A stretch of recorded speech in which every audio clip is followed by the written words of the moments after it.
looking at Chris. I'm sure there's some secret signal that he's going to throw. Oh, no, that was not very secretive. It's good to see everybody here tonight. I've met most of you, or a lot of you for sure. My wife and I, Stephanie, placed membership here back August-ish time frame of 25. And we were married in late July 28th last year. And spoke to Kerry a couple weeks ago, and he offered this opportunity to fail.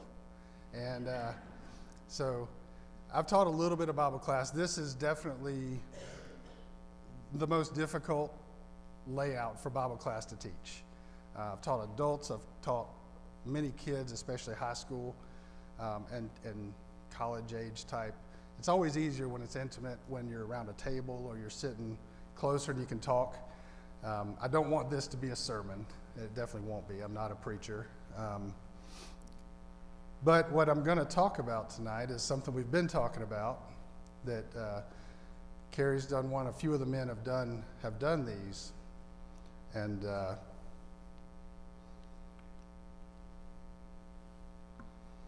it's the I feel close to God when. And mine will be a little bit different. Everybody's has been. A little bit different. And basically mine's going to be a story. And throughout, I will mix in being close to God during that part of my life. And I'm sure each of you will be able to take something in your life that was very similar or makes you think of it and apply it there and say, you know, I felt close to God, or I should have felt close to God. And some of these maybe are I should have felt closer to God during those times. So a little bit about me, just so that you'll know before we start. I grew up in the church, South Georgia, Dasher Church of Christ. Went to Georgia Christian School, which is a Church of Christ affiliated school from pre-K through 12th grade. I did not go the whole time, but 7th through 12th I did, and some when I was kindergarten and first. I'm one of the folks that, you know, I had to go to church, and I still have to go to church because I want to. I've been extremely blessed by the church, by God, of course.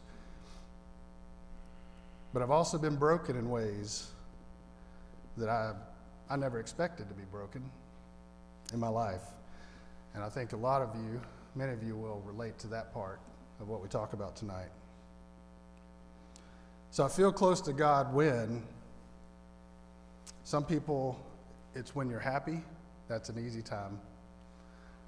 When you're really needy. If you're a Christian, obviously that's a time when you look to God. That's a great time to look to God. It's when you're needy, when you're hurting. Sometimes feeling close to God is just enduring. And sometimes for me it just looked like surviving. So we've talked about the being close to God over the last few months in here, on and off. And I gave it some thought. I said, why this lesson? Why do we talk about feeling close to God? And for all of us tonight, this is what kind of some of the overall takeaway. And yes, I did go with Justin's color scheme. I kind of like it, black with the white and some yellows. It's just like, lean on God. It pops to me, so apologies, but yeah, I did rip it off. No shame in ripping off a great preacher, right, on their style. So encouragement to lean on God in all circumstances, in whatever way is possible at the time. James 4:8, draw near to God and he will draw near to you. Feel close to God. Get close to God. However it is that you can possibly do it. Obviously, I'm speaking within scriptural bounds to do that, because then he will draw close to you.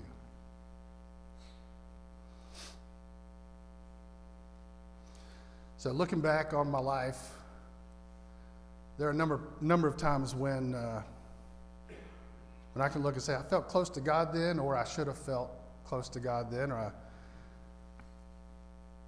definitely could have used God more just in my own heart. So we'll go through some of those.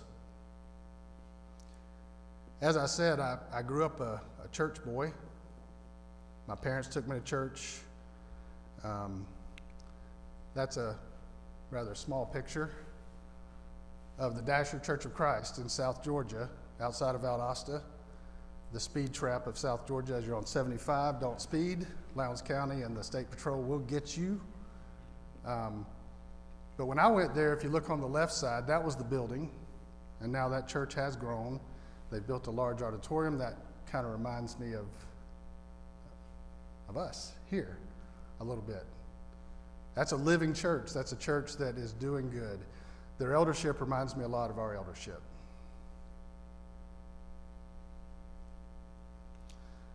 I had Christian schooling.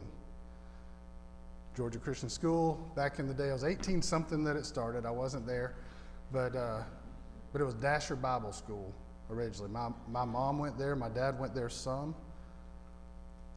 Beautiful campus. That's a very old building that you can see there. They've expanded, doing great. I grew up knowing this stuff, trying to get close to God and be close to God. That's two men, the top left picture, or the upper picture of the man, that's my pawpaw. That's my dad's dad. And the right picture, the man sitting down, that's my granddaddy. That's my mom's dad. They were both elders in the church at some point in time. I had a lot of things to live up to. It kind of felt like at times. But I had a foundation that was such a blessing before I even,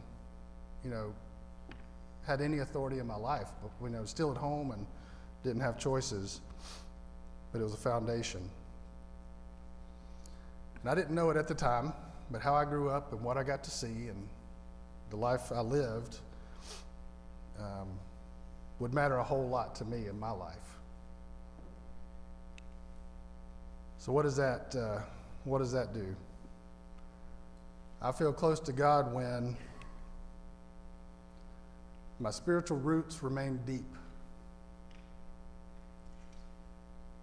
If you're a Christian, you probably know and you remember the person, the people, the circumstances that led to your conversion, your becoming a Christian, your dependence on the sacrifice that gives us eternal life. That's roots. Your faith isn't in the person, it's in God. But if I remember the church I grew up in, the people, not the building, I put the building up there, but the people, I know how strong a faith they had. I remember the school I went to and the dedication and willingness for my parents to give up money. It's a private school, not super expensive compared to some others, but I could have easily gone to Lowndes County, and free. I remember my grandparents. I showed my grandfathers, they were both elders, but my grandmothers, they were the rocks, Pam Pam and Meemaw.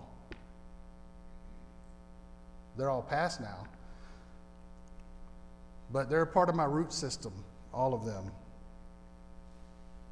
So I feel close to God when I realize how deep my roots are. And the challenge there for everybody is extend your roots. Extend your roots. Some tiny Bible verses. I've got to learn how, I can't read that but very well, but maybe you can. Let's see. Proverbs 22:6, very known verse. Train up a child in the way he should go. When he is old, he will not depart from it. Why? They got roots. They've been trained. They know the Bible. They love God. They won't depart. 2 Timothy 1:5, I am reminded of your sincere faith, a faith that dwelt first in your grandmother, Lois, and your mother, Eunice, and now, I am sure, dwells in you as well. How many times have we talked about Lois and Eunice? The importance of those strong women in the families, developing root systems for all of us as we grow. Then you don't really know the value, like I said before, you don't really know the value of your roots and how deep they maybe even are until the storm comes. But when that storm comes, those deep spiritual roots will hold. So work those roots. Keep them deep. Nurture them. Because the storm will hit and you'll need them.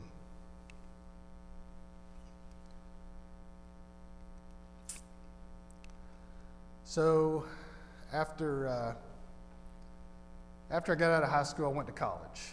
Those who don't know, that is Tech Tower at Georgia Tech. Beautiful campus. It's just in Atlanta. That's not great. But went to Georgia Tech for engineering, of course, and my best friend was there as well, Sean, from high school, from Georgia Christian School. Great blessing. And I met the young lady that you see in the picture with me there. That is Rachel, my wife.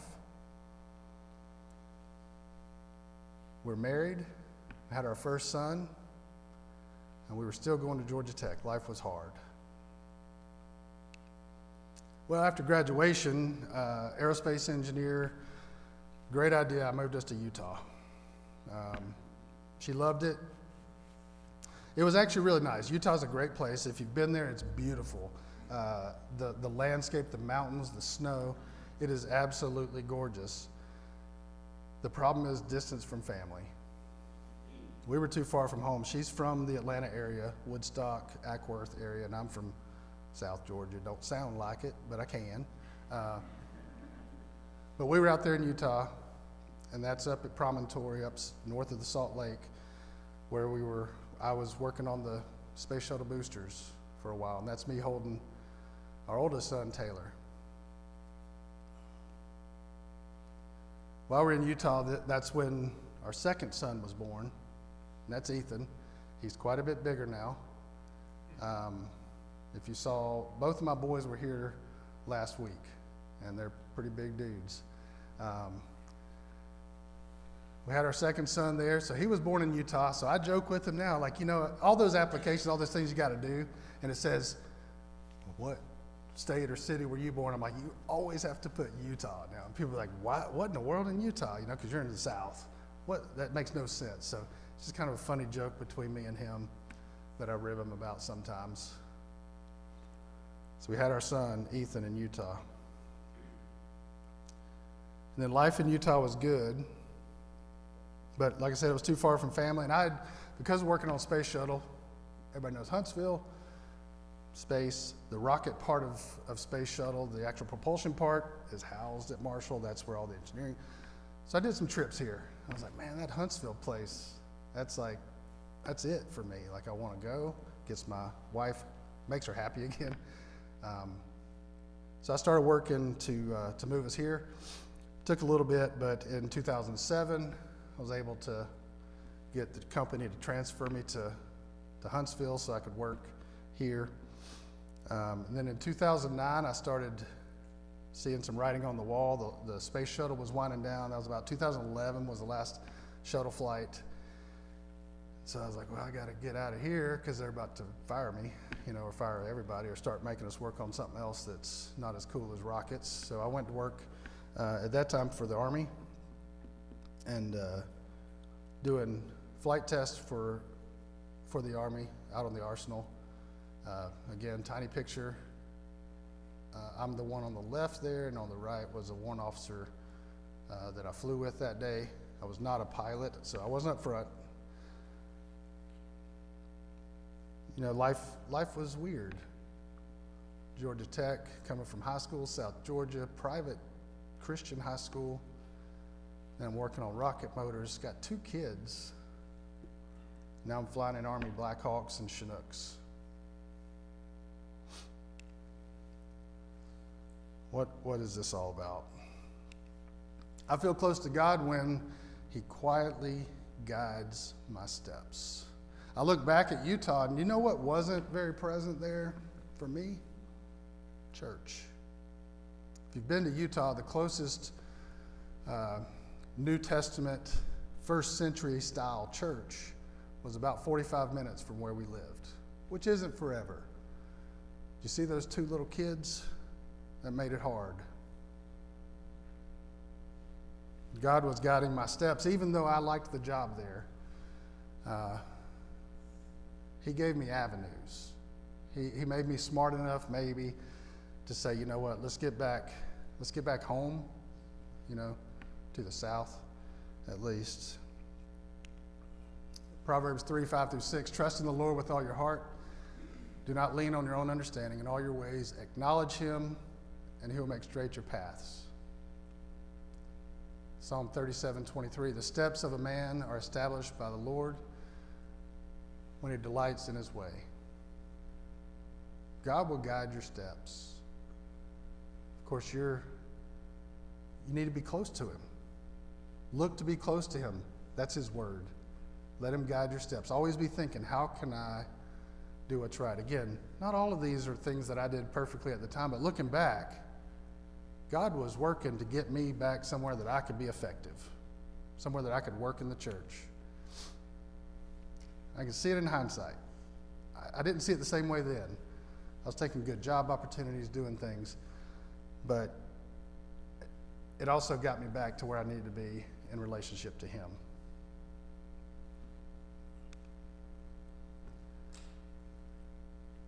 Number 3, I think, I feel close to God when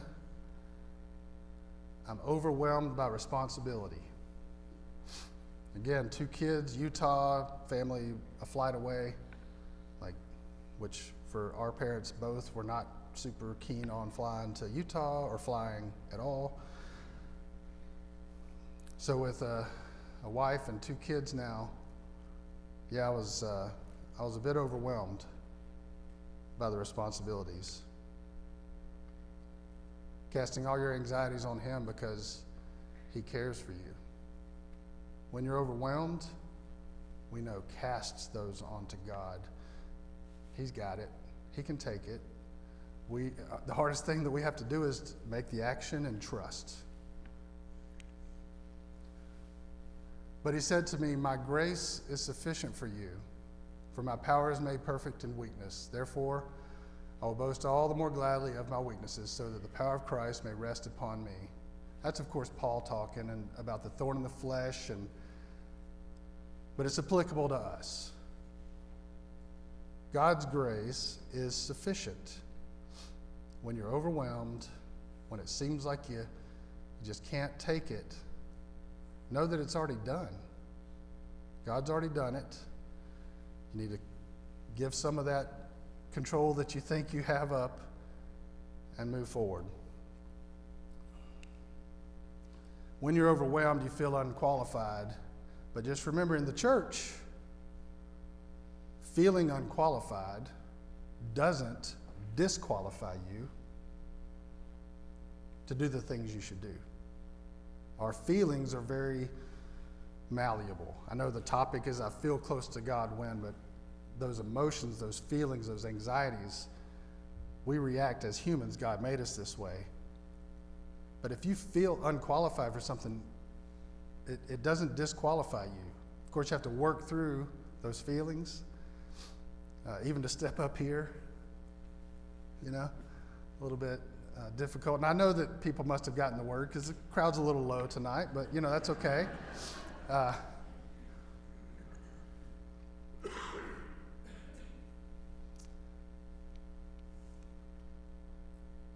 Now it turns a little bit. There were some good things and how I was brought up, and then God working in my life, even maybe if I didn't see it, because He was there for me. I was His child. And He does that. He gives us grace. I'm going to skip forward in my life now. So we're going from 2009 time frame, young man with 2 kids and a wife and all these responsibilities. Now I'm going to go to 2022. So, whew, thank goodness, because that would have taken forever. If I'd have gone all those years, y'all wouldn't get out tonight. And that would be a way to make sure I'm never asked to teach again. But for those who might know, that picture there is a ribbon. And that's a ribbon representative of bladder cancer. January 17th of 2022, Rachel, that was my wife, had a bladder biopsy. That happened to also be our wedding anniversary. That's a great wedding anniversary. And we found out she had bladder cancer on the 20th, so 3 days. So we started working with CCI, and I know many of you have had encounters with cancer and just how it just messes things up. So we started working with CCI. I like pictures, so I threw them up here because I know you guys will keep watching them instead of me. That's Clearview Cancer Institute in Huntsville. They looked at it, and they had a plan, but they were smart enough to then contact that place. That's Vanderbilt. Vanderbilt is very good with bladder cancer, and so they referred us to Vanderbilt for the type and grade of cancer that she had. After they did some labs, or they looked at the labs that were already taken that CCI had also looked at, they said that's wrong. That's misdiagnosed, and it was worse. It wasn't the good news story; it was a worse news story. It was I have to read this part: invasive high-grade squamous and urothelial carcinoma of the bladder. So they immediately scheduled a cystectomy, lymphadenectomy, and removal of anything else found with cancerous cells for February 16th. So basically they were going in here and removing. February 4th, just 2 days later, I had to rush her to Vanderbilt for emergency surgery because her kidneys were failing. They had kind of warned us about this based on some of the labs and things they had seen, and they told us what to do, so I got her up there. They did nephrostomy tubes for those who've experienced this. This is not, while for me it's very special, there's probably people in this audience that have encountered this themselves or family members. Some of these same words that I didn't know. I didn't even know before. She was released a couple of days later. But the storm, it's here. It was there. This is early 2022. In a way, my perfect life, it wasn't perfect at all. But in a way, my plans for my life, the perfect plans, they were getting hit hard. I feel close to God when everything familiar is stripped away.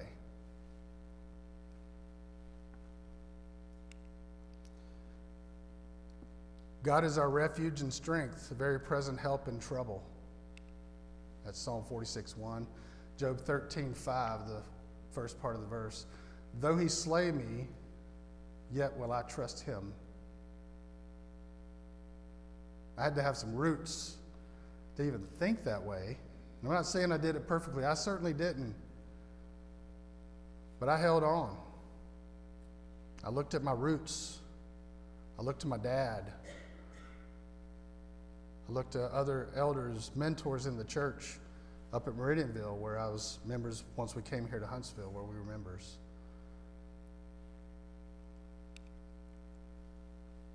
And I found out that faith becomes pretty simple when life is hard.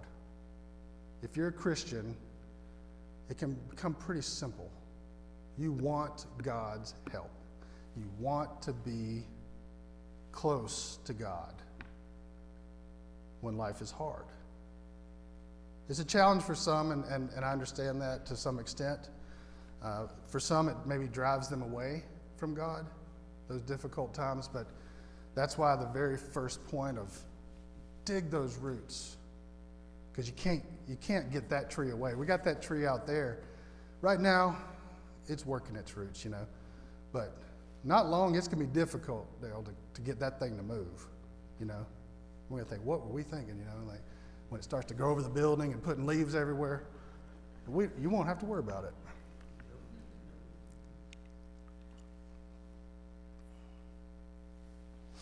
So we went through a lot of surgeries and treatments.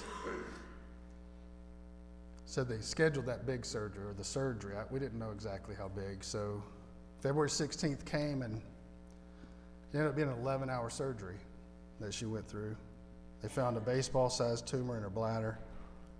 The cancer had spread. I didn't understand cancer. I did more cancer research than Johns Hopkins or something. I don't know. They ended up removing her bladder, her uterus, her cervix, rectus, abdominal muscle, 9 lymph nodes, and she had a VRAM flap procedure performed for all the doctors or surgeons in here. Look it up. I had no idea they would do something like that. Think of a hammock, because you're so empty. Something's got to hold, right?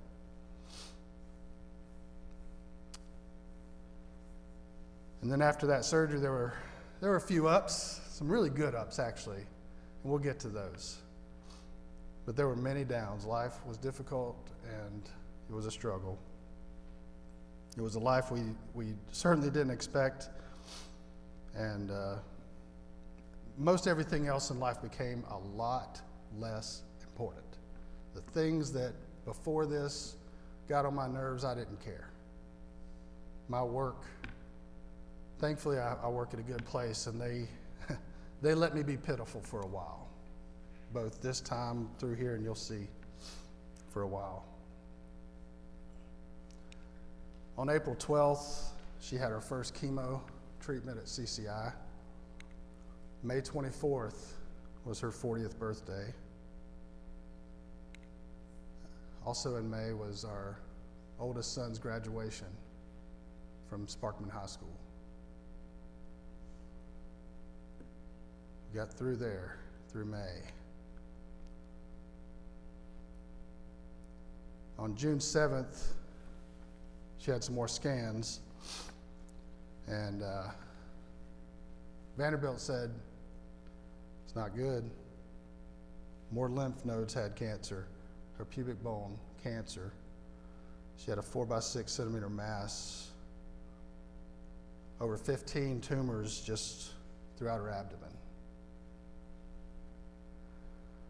They stopped the chemo treatments, and they were going to move on to immunotherapy, something new, something to try that they could give a go. They were going to do 2 weeks of radiation therapy first to get this tumor shrunk because of the pain she was in and things. While they got approvals for that radiation, and our medical system and doctors and all the, I don't know, they're pointing radiation at you. You don't want them to miss, hit you in the wrong spot.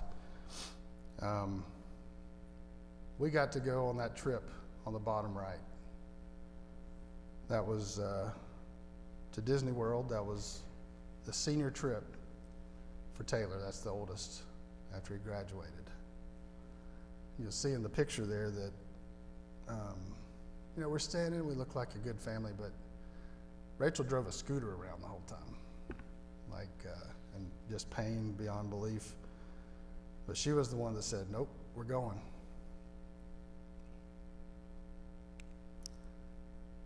Though her pain was bad, though she knew the likelihoods and the probabilities, the prognosis, and how she felt exactly, she kept going.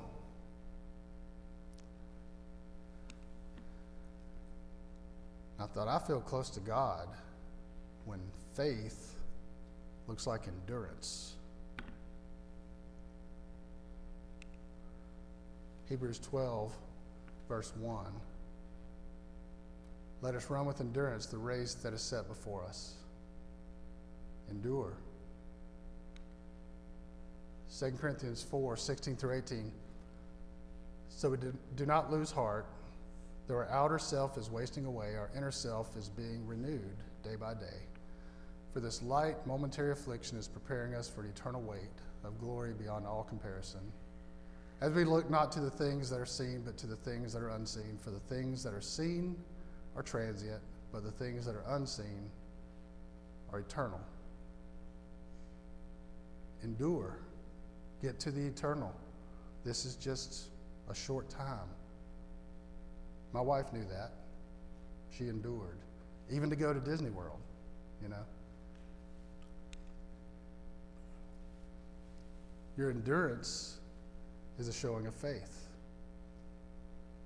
When you endure through those hardships, and you all face them, we've all faced them. As you endure, it's faith that allows you to do that with a smile on your face, or at least an assurance that this is not it. This is not the end. Pain is not forever. Pain is temporary.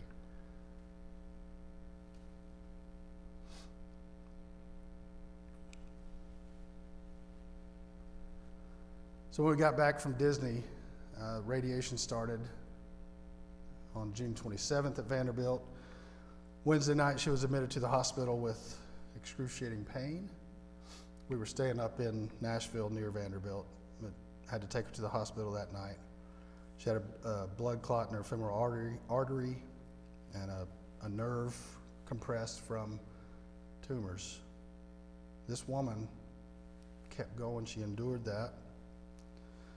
And then July 11th, she got to ring the bell. She was done with radiation. July 14th, 3 days later after ringing the bell, was the first immunotherapy treatment. And then after that, all the hopes that we had, like, you know, you listen to doctors and they're doing their best. Absolutely, CCI, amazing. Vanderbilt, amazing. But it was just downhill. So on August 8th, I had to take her to the ER in Huntsville. At the time, what we had arranged between us is I was in the bed and she was in a lift chair. We're around 40 years old, and we were both 40 at the time, actually. And I'm sleeping in the bed. My wife's in a lift chair in the living room, and she would call me on the phone in the middle of the night when she needed something, water, and I'd go help her out. Phone rings, and I'm thinking, yeah, okay, normal. Went in there, and she needed to go to the hospital. We got some results. I know you can't read that, but I'll read it for you. So we used a site called Caring Bridge during this journey. And on August 8th, the day that I took her in, and after we got a few results that day, she wrote this. Some results. Long story short, we got to the hospital at 5 a.m. I was in a lot of pain. Got a room in the ER fairly quickly. Still in a room in the ER. We have received results of the CT scan, and it is bad. The cancer has spread. It has consumed my liver and moved into my lungs. We do not know how much time I have. There's not much more to say. Pray for Allan and the boys. I'm fine. I know I'm going to heaven. That was August 8th. I may have to not read this one, but the next day, August 9th, was her last post that she got to make on Caring Bridge now, but she's still posting today for those who will listen to her story and her faith. I'll try this because it's powerful. August 9th, the title of the message was, So, I'm Dying. FYI, so are you. That's her talking. You just don't know when or where. The oncologist gave me weeks or days, definitely not months. The pain is dealable with the morphine pump. In reality, I'm okay. I'm not scared to die. I'm looking forward to my eternal reward. People say it isn't fair. Life isn't fair. There is sin in this world. Things will never be fair or good as long as there's sin in this world. I'm so thankful for this opportunity to share the world how much God loves me and how fulfilling a life in service to Him can really be. I want you to know that God loves you too. There's nothing you can do to make God stop loving you, but you have to choose to love Him. You have to choose to serve Him. If you don't know how, I'd be happy to help. I can't wait to go to heaven. I hope to see you there.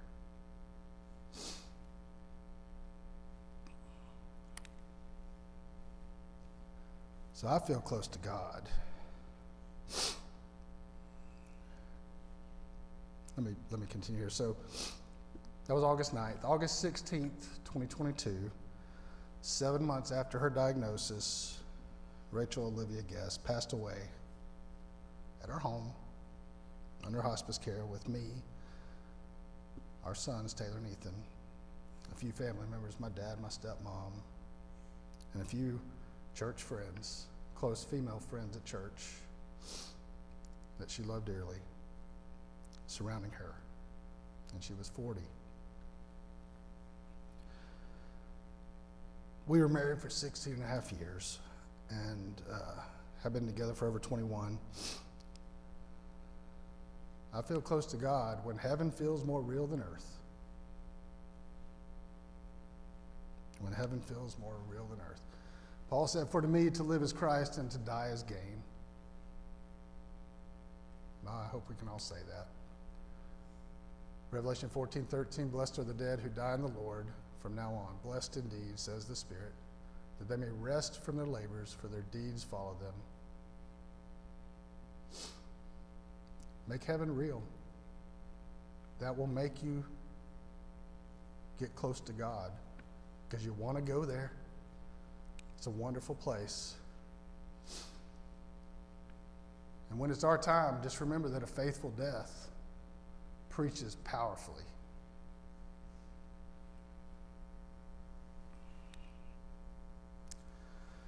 So the next 2 years for me was a blur.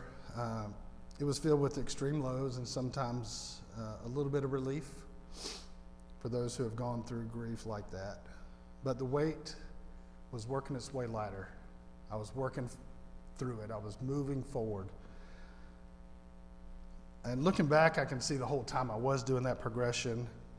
A few pictures here. That's me and my brother, and that's my stepmom, Teresa. She's visited here with my dad. My dad was my rock during my deep grief. Church family, they had sown, hospital ministry, they had sown things, and they had, for us and for Rachel and just the whole church family got around us.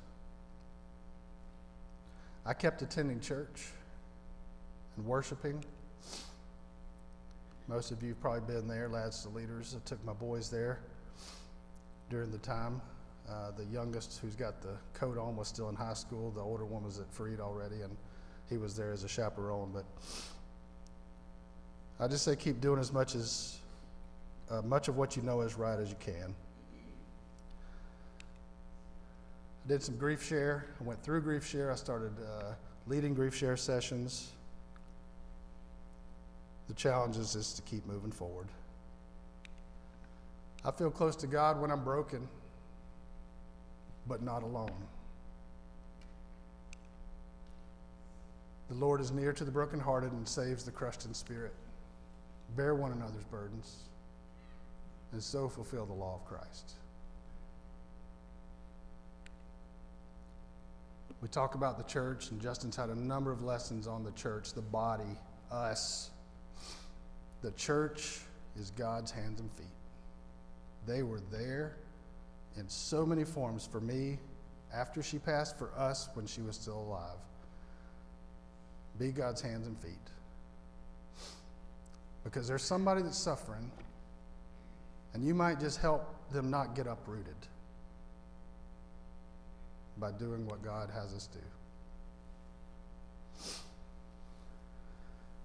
I kept worshiping through grief, even when I didn't feel like it. My worship was not as attentive as I'd like it to be. And kept gathering with the saints. This is Hartselle. This wasn't at Meridianville where I was at the time, but this is one of the old pictures, I think, from this congregation. I couldn't sing. I couldn't sing without crying. I don't know what the preacher said. Poor Randy and Scotty now. For a while it was just a blur, but it was just what I did. It's what Granddaddy would have told me to do. Listen to my roots. I feel close to God when I keep showing up. I don't feel strong. Not neglecting to meet together, from Hebrews 10. Don't neglect. Keep coming, even when you don't feel like it. Even when it's hard. You think your worship isn't the greatest. Keep coming, work on it. We walk by faith, not by sight. You might not see it, but when you look back, you will. Faithfulness isn't about feelings, it's about presence. It's about presence. I kept healing, and I'm going to move quickly here near the end. I started to become interested in dating. Yeah, smile on my face, but I was scared. I wasn't old or anything, but it had been a long time. Wasn't something I ever want to do again. But boy, on September 8th of 2024, and you're doing the math right, wait a minute, July 2025. Whoa, y'all didn't date very long. I met her, and it was perfect. Also a widow, understood me, I understood her. She had lost her husband in February of 2022, a few months before Rachel. We hit it off. I mean, we were dating. We were watching movies that, honestly, I probably wouldn't have cared to watch anyways. Like paying to go to Decatur and watch a movie, and but I'm doing this because deep feelings for her. And I lived up in Harvest, north of Huntsville, and in 45 minutes she lived in Falkville. Oh, it's killing me. So then, let's see, on June 10th of 25, I asked her to marry me. I'd been doing this driving, she had been doing the driving, but I was ready to ask her to marry me. And we by June 10th, July 28th, we were married. That's kind of old school. That's like 1920s or something. I don't know. And her dad didn't give me goats or anything. Like, I didn't get anything out of it, but bills or something. But we were sure about each other. I wouldn't have asked her if I didn't know. That's the way I felt. I wouldn't have asked her. Why would I ask somebody to marry me if I didn't know already? And we were married in Wethington Park, in the metropolis area of Section, Alabama, overlooking Lake Guntersville in the background. And now it's weird in some ways. We got a new life. It's the same life. Feels different. That's all of our kids. I'm buried in the middle. My two boys are on the left. Kelsey and Jackson, who go here, of course, with us, they're on the right. And I survived that. I feel close to God when I trust His timing. He has made everything beautiful in its time. The Lord is good to those who wait for Him, to the soul who seeks Him. Seek Him. Try to get close to Him and trust His timing as you do that. Don't get impatient. He doesn't replace what we lost. That can never happen for Stephanie or I. We know that. I have no issues with it. But He redeems what remains. He fills it. Helps it get whole again. He takes those pieces and He works it. So lastly, I'll say closeness to God is found when I'm mindful of His greatness. Psalm, 8:4. What is man that you are mindful of him, and the Son of Man that you care for him? That's a question. What is man? Well, it's hard to believe it, you know. Because God is so great, we say, what am I? Because of his greatness. Be mindful of that greatness. Humble yourselves, therefore, under the mighty hand of God, so at the proper time he may exalt you. He is mighty. So you'll find closeness when you're mindful of his greatness and your own dependence on him. John 15:5, I am the vine, you are the branches. Whoever abides in me and I in him, he it is that bears much fruit, for apart from me, you can do nothing. If you're apart from him, you have no nourishment, and you just can't do anything. I think that's it. I'm running a little bit over. Thanks for your time.